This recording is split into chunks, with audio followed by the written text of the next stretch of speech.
A las 4:37 am de ayer, una línea segura vibró a mi lado y una voz dijo en voz baja, «Deberías estar sentado para esto». Le dije que ya lo era y que ya nada me sorprende. La pausa que siguió pareció intencionada, como si estuviera decidiendo cuánta verdad podía tolerar antes del amanecer. Otra voz se unió, recordándome que la llamada era clasificada, y respondí que lo entendía porque había vivido la mayor parte de mi vida profesional en ese mundo. Añadí casi por reflejo que era Michio Kaku quien hablaba, por si la grabación me sobrevivía. Un suave suspiro resonó en la línea antes de que el director dijera, «Nunca hemos usado este canal para algo así». Respondí que los canales existen para los momentos que no queremos ensayar. Dijo con cautela, «Esto no es una sesión informativa, es una confesión». Sentí que mi certeza se aflojaba, solo un poco. La otra voz se presentó solo por su tono, controlado pero tenso, y dijo, «Necesitamos que nos dé su versión personal». Pregunté por qué era necesario uno personal. Él respondió, «Porque lo que pasó no queda dentro de las ecuaciones». Les dije que la historia merecía más honestidad que consuelo, y que si me pedían que hablara, significaba que el lenguaje habitual ya había fallado. El director murmuró que nada había fallado, exactamente lo que me inquietó más que admitir un error. Dije que cuando los sistemas se comportan sin precedentes, el fracaso es solo otra forma de decir sorpresa. Se escuchó un leve zumbido en la línea. Luego el enlace dijo, «Algo interrumpió Tracy Atlas». Repetí la palabra interrumpida, lentamente, para sentir su peso. Añadió, «No se desvía, no se destruye». Pregunté qué decían las ecuaciones al respecto. Y el director respondió que las ecuaciones guardaban un silencio que él nunca había experimentado. Le dije que el silencio sigue siendo una respuesta, pero no una que nos guste. Volvió a pronunciar mi nombre, como si se estuviera estabilizando, y me recordó que este relato nunca se haría público. Le dije que el secretismo no hace la verdad más pequeña, solo más pesada. Cuando me preguntaron si estaba preparado para que me grabaran, dudé más de lo esperado. Finalmente dije que había estado esperando este momento toda mi carrera, pero no por esta razón. El enlace dijo, casi disculpándose, «No se le está consultando como físico». Respondí que entendía. Y concluyó, «Se le está pidiendo que actúe como testigo». En ese momento me di cuenta de que ya no estaba explicando el universo, estaba dando testimonio de él. Pregunté cuándo se notó la anomalía por primera vez, y el director respondió, tras una pausa que me pareció más pesada que la pregunta. Dijo que no se notó tanto como se sintió, como si esa distinción importara. Le dije que los sentimientos no tienen cabida en los conjuntos de datos, y respondió en voz baja que ésta se negaba a quedarse fuera. Di yo, casi en tono de disculpa, los datos dejaron de comportarse como datos. Le respondí que los números no se portan mal, las personas sí. Y eso sonó más cierto antes de que se quedara en silencio. Cuando volvió a hablar, su voz sonaba menos segura. Eso mismo nos dijimos nosotros. Se abrió otra línea, más fina, más precisa. Y una nueva voz se presentó, más por método que por nombre. Dijo que había revisado personalmente la telemetría sin procesar. Le pregunté qué vio, y respondió que ver no era la palabra correcta. Dijo, observamos desaceleración. Pregunté qué le impactó. Él dijo, nada. Repetí la desaceleración sin impacto, lentamente, porque necesitaba oír lo imposible que sonaba en voz alta. El director no me interrumpió. El astrofísico añadió que la curva de velocidad se curvaba suavemente, casi con cortesía, lo que lo inquietó más que una interrupción repentina. Le dije que la cortesía no es una propiedad de la naturaleza. Estuvo de acuerdo. Pero luego se corrigió y dijo que no debería hacerlo. Le pregunté si se habían descartado interferencias o resistencia, y me dijo que eran las primeras explicaciones en fallar. Admitió que todos los modelos que requerían materia fallaban de inmediato. Le dije que el espacio no retrocede a menos que haya algo. La fila se quedó en silencio el tiempo suficiente para que pudiera notar mi propia respiración. El director finalmente dijo, ese es exactamente el problema. Pregunté si alguien había cuestionado esa suposición. Él respondió que todos lo habían hecho, repetidamente hasta que la repetición dejó de cambiar el resultado.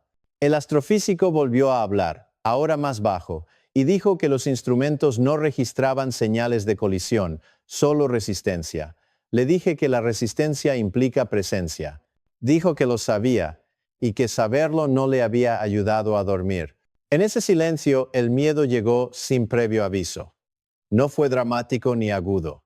Se sintió cercano, como darse cuenta de que una habitación familiar ha ganado una puerta que nunca antes habías notado. No dije nada por un momento, luego les pedí que continuaran, porque ya entendía que lo que siguiera no volvería a la teoría.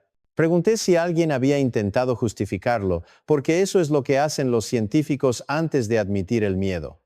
El astrofísico respondió sin dudarlo, como si hubiera estado esperando permiso. Dijo, queríamos ruido, error, cualquier cosa humana. Le dije que el universo rara vez concede ese tipo de bondad. No discutió. Admitió que habían buscado derivas instrumentales de sincronización de tiempo y fantasmas de calibración. Dijo que cada explicación sobrevivió solo una vez. Le pregunté qué pasó la segunda vez. Respondió, se derrumbó. La palabra sonaba ensayada, desgastada por la repetición. Le pregunté qué la había reemplazado y me dijo que nada. Se mantuvo constante, añadió, y el cansancio en su voz hizo que la constancia sonara como una amenaza. Sentí una opresión en mi interior. Le dije que la constancia es una firma, no un accidente. El director respiró hondo, como si esa frase hubiera cruzado una línea que nadie quería marcar. Me preguntó a qué tipo de firma me refería, y tardé más de lo necesario en responder. Dije que aún no lo sabía. Luego dije que la incertidumbre me preocupaba menos que la alternativa. El astrofísico me preguntó qué alternativa estaba evitando, y le dije que parecía intencional. La palabra quedó allí, sin discusión. Nadie se apresuró a suavizarla. El director finalmente dijo que habían evitado ese lenguaje deliberadamente. Respondí que el lenguaje no crea significado, sino que revela cuándo éste ya ha llegado. Me preguntó si estaba sugiriendo agencia. Dije que estaba sugiriendo patrón. Él dijo que los patrones requieren interpretación. Estuve de acuerdo, y luego añadí que la resistencia requiere presencia. El astrofísico volvió a hablar, ahora en voz más baja, y dijo que cuanto más lo observaban, menos se comportaba como una anomalía. Le pregunté cómo se comportaba. Dijo que se comportaba como una regla. Repetí la palabra regla, porque oírla en voz alta cambió algo en mí. El director preguntó si las reglas se pueden descubrir accidentalmente. Dije que solo si se las infringe. Nadie discutió. Me di cuenta entonces de lo cuidadosos que todos se habían vuelto con sus pausas. El silencio entre frases parecía mesurado, casi respetuoso. Decir que parecía intencional había cambiado la conversación, no añadiendo miedo, sino eliminando la posibilidad de escape. Me di cuenta de que ya no buscábamos errores. Estábamos atentos a la intención, y esa comprensión no alzó las voces. Simplemente redujo el espacio. Pedí escuchar la descripción cruda, no las teorías ni la cautela. Dije que la quería sin interpretación, porque la interpretación ya nos había fallado una vez. El enlace respondió en voz baja, como si el volumen pudiera provocar algo. Dijo, es como si hubiera encontrado resistencia sin contacto. Repetí la frase para mí mismo, luego en voz alta, porque cada vez me asustaba más. Resistencia sin contacto. El director no la corrigió. El astrofísico no la pulió. Su silencio parecía un acuerdo. Dije que me había pasado la vida enseñando a mis alumnos que el espacio no está vacío, que vibra con campos y probabilidades. Añadí que ninguna de esas lecciones me había preparado para la posibilidad de que el espacio tampoco fuera pasivo. El enlace me preguntó qué quería decir con pasivo. Le dije que las cosas pasivas no responden. Él dijo que esto sí. El director me preguntó si me refería a un medio. Dije que no, porque los medios ceden.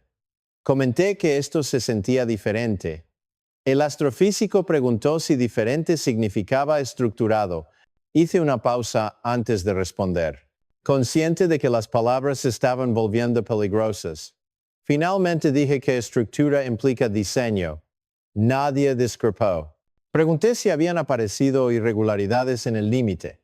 El astrofísico dijo que límite era la palabra que habían empezado a usar cuando la barrera les parecía demasiado emotiva. Le expliqué que los límites existen para separar estados. Dijo que ese era precisamente el problema. El enlace preguntó si el diseño implica necesariamente intención. Le dije que la intención es lo que llamamos diseño cuando nos incomodan las consecuencias. Después de eso, guardó silencio. Sentí que el miedo entraba en la conversación sin previo aviso. No fue brusco. No interrumpió. Se asentó, como la gravedad que se impone una vez que la masa es suficiente. Dije que si esto era una estructura, entonces no era un accidente de escombros cósmicos. El director exhaló lentamente y dijo que esperaban que no dijera eso. Respondí que la esperanza ya se había agotado. Si el espacio podía resistir sin contacto, entonces también podía permitir o negar. Esa comprensión no se sintió como un descubrimiento. Se sintió como un reconocimiento, como si finalmente se hubiera notado algo paciente. Me preguntaron qué era lo que más me inquietaba, y la pregunta llegó con suavidad, casi con cuidado. No respondí de inmediato porque la sinceridad me pesaba más que el fenómeno en sí. Cuando finalmente hablé, dije que no era la barrera. Les dije, es que no detuvo todo, solo lo que cruzó cierto umbral. El astrofísico inhaló profundamente y luego bajó la voz como si el sonido mismo importara. Dijo que se sentía selectivo. Respondí que la selectividad implica conciencia. La palabra conciencia se prolongó más de lo que pretendía. Nadie se apresuró a diluirla. Añadí, porque el silencio se estaba volviendo engañoso, que la conciencia no requiere la conciencia tal como la definimos. Decir eso en voz alta me hizo sentir como si pisara terreno desconocido, no inestable, simplemente inexplorado. El director me preguntó si sugería observación. Dije que no, porque la observación implica curiosidad. Comenté que esto se parecía más a una evaluación. El enlace murmuró que la evaluación sugiere criterios. Estuve de acuerdo y luego le expliqué que los criterios implican juicio, incluso si no hay una mente presente para percibirlo. El astrofísico dijo que habían trazado trayectorias que deberían haber cruzado la misma región sin incidentes. Le pregunté qué distinguía a las que no la cruzaban. Dijo densidad de energía, coherencia, alineación de velocidad. Lo detuve con suavidad y le dije que los umbrales no necesitan intención para funcionar, solo necesitan consistencia. Susurró que la coherencia era precisamente lo que lo asustaba. Le dije que el miedo es apropiado cuando las reglas se revelan tarde. El director preguntó si eso significaba que el límite era receptivo. Dije que receptivo no era la palabra correcta. Dije que era condicional. El enlace preguntó cuál sería la situación. Respondí que éramos nosotros quienes la cruzábamos, y esa constatación no me pareció una acusación, sino una aclaración. La sala volvió a quedar en silencio, pero esta vez el silencio parecía deliberado, casi respetuoso. Entonces me di cuenta de que ya no estábamos hablando de un objeto. Los objetos se pueden medir sin consecuencias. Lo que enfrentábamos actuaba como un límite, y los límites existen por razones que nos preceden. Lo dije en voz alta, en voz baja, no para alarmarlos, sino para ver si seguía sonando cierto. Nadie discrepó. En ese momento, el miedo se transformó en algo más firme. No fue alivio, fue comprensión, o al menos una forma de ella, formándose donde antes residía la certeza. Cuando me informaron sobre la respuesta internacional, esta se desarrolló sin dramatismo, lo cual me sorprendió más que el pánico. Pregunté si el miedo se había extendido más rápido que la comprensión. El enlace respondió que no. Dijo que hubo confusión, pero que todo se desarrolló con calma. Me dijo que líderes de todos los continentes le hicieron la misma pregunta en distintos idiomas. La repitió exactamente como se la habían transmitido. ¿Nos concierne? No respondí de inmediato. Luego dije que ya había pasado, en cuanto lo notamos. Una nueva voz se unió, más firme, con un tono más maduro, y dijo que las reacciones habían sido moderadas. Explicó que no se transmitían sesiones de emergencia ni declaraciones apresuradas. Pregunté por qué. Dijo que la gente percibía que el volumen no podía influir en esto. Sentí una breve e incómoda aceptación. Añadió que algunos recomendaban silencio. Le pregunté de qué tipo. Dijo silencio informativo, demora deliberada. Le dije que el silencio nunca nos ha protegido de la realidad, solo de la responsabilidad. No discutió. En cambio, dijo que la responsabilidad era precisamente lo que les asustaba. El director dijo que varios gobiernos querían garantías de que esto no era una amenaza. Respondí que las amenazas se anuncian solas, los límites no. El asesor de políticas suspiró y dijo que esa distinción se había mencionado más de una vez. Comentó que un ministro preguntó si el simple reconocimiento podría provocar una escalada. Respondí que el reconocimiento no es una acción, es un reconocimiento. El enlace dijo que el lenguaje público se estaba redactando con cuidado. Pregunté qué palabras estaban evitando. Dijo diseño, intención y límite. Le expliqué que los límites existen, los nombremos o no. El asesor dijo que nombrarlos los hace reales para la gente. Le dije que ya eran reales para el espacio. Noté lo tranquilos que parecían todos mientras hablábamos. Nadie alzó la voz. Nadie buscó una certeza que no tenía. Me inquietó esa contención colectiva, como si la humanidad supiera instintivamente que gritar no cambiaría nada. Lo dije en voz alta y el asesor respondió que quizás era la primera vez que nos sentíamos pequeños sin sentirnos atacados. El enlace preguntó si eso era peligroso. Dije que sentirse pequeño solo es peligroso cuando va acompañado de negación. Por lo demás, es instructivo. Nadie discrepó. A medida que la llamada continuaba, comprendí que la respuesta global no estaba determinada por el miedo, sino por la vacilación. No por la parálisis, sino por el reconocimiento. Todos, cada uno con su cautela, estábamos en el mismo borde, haciendo la misma pregunta silenciosa y comprendiendo que la respuesta no requería permiso. Me sorprendí diciendo que tal vez la barrera no era nueva, solo recién visible. Las palabras me sorprendieron al pronunciarlas, no porque fueran falsas, sino porque aún no había planeado admitirlas. El director me preguntó si eso significaba que siempre había estado ahí. Respondí que la mayoría de los límites son invisibles hasta que te acercas a ellos lo suficiente como para sentir resistencia. El asesor de políticas dijo que eso le sonaba incómodamente familiar. Le dije que así debería ser. Me preguntó si estaba sugiriendo que habíamos cruzado algo que se había evitado durante mucho tiempo. Dije que no, solo algo que no se había medido durante mucho tiempo. El astrofísico murmuró que la ausencia de evidencia le había parecido un permiso. Respondí que el permiso es un concepto humano, no universal. El director preguntó si esto cambiaba nuestra comprensión del riesgo cósmico. Dije que cambiaba nuestra comprensión de la humildad cósmica. Después de eso, guardó silencio. Añadí, porque el silencio parecía inacabado, que las civilizaciones no pueden desaparecer por una invasión, sino por la comprensión. Las palabras se asentaron lentamente sin resistencia. Alguien murmuró que darse cuenta puede ser peor. Dije que a menudo lo es, porque elimina el consuelo de la sorpresa. El enlace preguntó si la aceptación era prematura. Le dije que la aceptación no es acuerdo, sino orientación. Te dice dónde te encuentras cuando ya no es posible moverte. El astrofísico preguntó qué debíamos hacer con esa comprensión. Le dije que la comprensión no siempre llega con instrucciones. A veces llega con moderación. Asintió, aunque no pude verlo, y dijo que la moderación había sido la única respuesta consistente hasta el momento.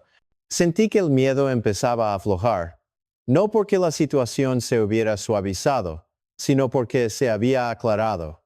Dije que la claridad no es comodidad, sino estabilidad. El director dijo que estabilidad podría ser la palabra más optimista de toda la mañana. Le dije que el optimismo no tenía nada que ver. A medida que la conversación se calmaba, me di cuenta de que el miedo no había desaparecido, se había transformado. Ya no me oprimía el pecho. Estaba frente a mí, definido. La aceptación vino después, no como alivio, sino como alineación, la tranquila certeza de dónde existíamos en relación con algo más antiguo, paciente e impasible ante nuestra llegada. Me preguntaron directamente qué significaba esto para la humanidad, y la pregunta me causó un gran peso que me silenció más de lo esperado. Busqué una respuesta cautelosa, pero luego me di cuenta de que ser cauteloso solo retrasaría lo inevitable. Cuando finalmente hablé, dije que habíamos confundido la apertura con el vacío. El astrofísico respondió antes de que nadie pudiera suavizar el momento. Dijo que se sentía como ser observado sin ser visto. Le dije que ser observado cambia la responsabilidad, no el destino. La distinción me importaba más de lo que podía explicar. El director me preguntó si eso era para tranquilizarme. Dije que no. Dije que la tranquilidad presupone que el peligro es externo. Esto me pareció diferente. El enlace me preguntó a qué me refería con diferente, y le dije que el vacío invita a la expansión, pero la apertura exige conciencia.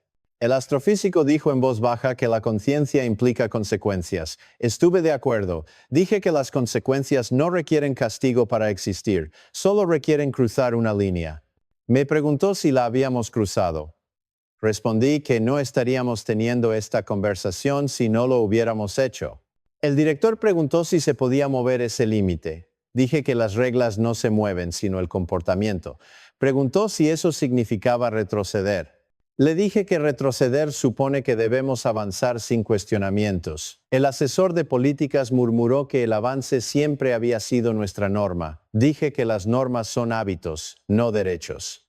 Admití entonces que Tracy, Atlas, no había chocado con un enemigo. Dije que había chocado con una regla. La palabra regla me pareció más pesada que cualquier adversario imaginable. Nadie me interrumpió. Nadie pidió aclaraciones. El astrofísico dijo que las reglas implican permanencia. Le dije que la permanencia es relativa, pero la paciencia no. El enlace preguntó si esta regla se aplicaba solo a nosotros. Dije que no lo sabía y que la ignorancia de repente salía muy cara. Sentí que algo se asentaba mientras hablaba, una finalidad que no había previsto. Decirlo en voz alta lo hizo irreversible, no porque cambiara la realidad, sino porque nos cambió a nosotros. Ya no éramos exploradores que se abrían paso hacia la nada. Éramos participantes operando dentro de algo que ya había decidido hasta dónde podíamos llegar. Nadie cuestionó esa conclusión. El silencio posterior no fue vacío, estaba lleno de reconocimiento, compartido y tácito. En esa quietud comprendí que el clímax no era el impacto, ni la resistencia, ni el descubrimiento. Era el reconocimiento. Y una vez alcanzado, no había ecuación capaz de revertirlo. Al final dije en voz baja: el mayor temor de la humanidad nunca fue la invasión, sino el reconocimiento. El astrofísico respondió suavemente: ser notado cambia la responsabilidad, no el destino. Asentí aunque nadie me veía y dije que Tracy Atlas no había venido a entregar un mensaje. Dije que había entregado un espejo. El silencio que siguió no fue vacío ni tenso, simplemente esperaba una respuesta. El director me preguntó qué quería decir con un espejo. Dije que, al mirarlo, nos vemos a nosotros mismos, la misma curiosidad, las mismas suposiciones, la misma inseguridad. El enlace murmuró que los espejos también pueden enseñar cautela. Le dije que la cautela no tenía nada que ver. Se trataba de claridad. Pregunté si alguien quería comentar. Nadie quiso. Su silencio pesaba más que las palabras. Entonces comprendí que el universo no había cambiado su comportamiento, solo había aclarado el nuestro. El astrofísico dijo finalmente que quizá habíamos confundido la reflexión con la intervención. Estuve de acuerdo. Añadí que el reconocimiento suele llegar sin alardes, pero deja consecuencias. El asesor político no dijo nada, pero el peso de su silencio confirmó que lo comprendía. Me recosté y sentí un cambio en mi interior. No era alivio, no era resolución, era calma. Esa calma que inquieta más que el pánico porque exige honestidad. Dije en voz alta que la calma era reconocer los límites, no rendirse a ellos. El director exhaló silenciosamente, casi para sí mismo, y dijo: entonces lo soportamos. Lo repetí en voz baja, como si saboreara la verdad: lo soportamos. Tras cortar la comunicación, reflexioné que esto no era un final, era un reconocimiento. El universo no había cambiado de rumbo, simplemente habíamos llegado a ver el camino que ya habíamos recorrido. Al aceptarlo, comprendí que la calma podía pesar más que el caos, y que comprender nuestro propio reflejo era más aterrador que cualquier colisión.